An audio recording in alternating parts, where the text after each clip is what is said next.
నువ్వు ఎక్కడికి పారిపోతున్నావు అని అంటాం కదా. మందిరానికి రాకుండా ఇప్పుడు నేను అడుగుతాను, ఎవరైనా ఎక్కడైనా బయట కలిసిన టైం చర్చి టైం కదా, నువ్వు ఎందుకు ఇక్కడ కలిసినావు, నువ్వు ఎక్కడికి పోతున్నావు అని అడుగుతాం. మనం మనుషులం ఎలా ఉన్నామనంటే మనం ఎప్పుడు చూడు చెడునే మనకు జ్ఞాపకం చేసుకుంటాం. నా దేవుడు అది గుర్తుపడతలేడు. నువ్వు ఎక్కడికి పారిపోతున్నావు, నువ్వు ఎందుకు ఇక్కడ ఉన్నావు అని అంటలేడు.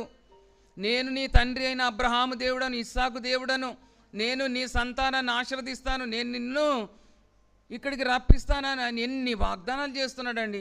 ఆయన ఫ్యూచర్ గురించి మాట్లాడుతున్నాడు. మనకేమో ఫ్యూచర్ ఎలాగుంటుందో తెలియదు, వచ్చే సంవత్సరం ఎలాగుంటుందో తెలియదు, వచ్చే నెల ఎలాగుంటుందో తెలియదు, రేపు ఎలాగుంటుందో తెలియదు. కానీ నిశ్చింతగా ఉన్నాం మనం.